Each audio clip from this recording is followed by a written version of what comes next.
The last thing Emma remembered before waking up was the sound of her own laughter in the empty hallway. But now, as she opened her eyes, she realized she wasn't alone. Something was watching her from the shadows, and it wasn't human. Emma had moved into the old Victorian house 2 days ago.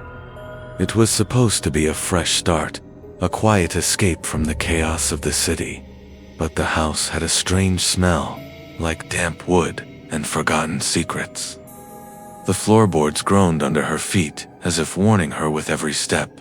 At night, the wind whispered through the cracks in the walls, carrying faint voices she could never quite understand. Her neighbors avoided eye contact and whispered about the house's history.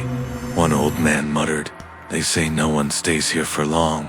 Emma laughed it off, but the unease had already settled deep in her chest. The first night was quiet, almost too quiet. Then she heard Ita's soft tapping on her bedroom window. She swore no one was outside. The next morning, she found a single, small handprint on the glass. It was tiny, childlike, and wet. As days passed, strange events multiplied. Lights flickered without reason. Doors opened on their own, and sometimes, when she was alone, she heard faint giggles echoing through the empty hallways. Every time she turned, there was nothing. Yet Emma felt the weight of unseen eyes following her, judging her, waiting. Emma started keeping a journal, documenting the oddities. She noticed patterns. The sounds came in rhythm, almost like a heartbeat. Objects would move from one room to another, always in the corner of her vision. One night, she found a crumpled photograph under her bed. It was her asleep, but the image was from hours ago, and someone else was standing over her, blurred and featureless. Her dreams grew darker. She dreamt of a small figure in the hallways, always watching, always smiling.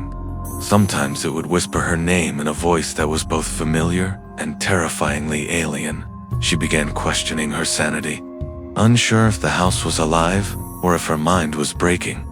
On the third night, Emma awoke to scratching at her door. It was frantic, desperate. She tried to ignore it, but then she heard a whisper, "Come play with me." Her heart hammered in her chest as she stepped into the hallway. The shadows seemed to twist and stretch unnaturally, forming shapes that shouldn't exist. She followed the sounds down to the basement. The air was cold, smelling of decay. In the faint light, she saw dozens of tiny handprints smeared across the walls, leading to the darkest corner. There, a small figure crouched, head tilted unnaturally, staring at her with hollow eyes. It smiled, not just a smile, but a warning, a promise. Emma tried to run, but the staircase collapsed behind her. The basement door slammed shut, plunging her into darkness. She screamed, but the house swallowed the sound, leaving only her heartbeat and the soft, echoing giggle of something that shouldn't exist. Hours later, the police arrived. They found the house empty, except for Emma's journal on the floor. Flipping through it, they noticed something horrifying. Every page described events that hadn't happened yet, moments she was about to live, and on the last page, written in a shaky hand, "They are already inside you." The house had claimed her, or perhaps she had always been a part of it. Outside, the wind whispered, and a faint, childlike giggle echoed down the empty street.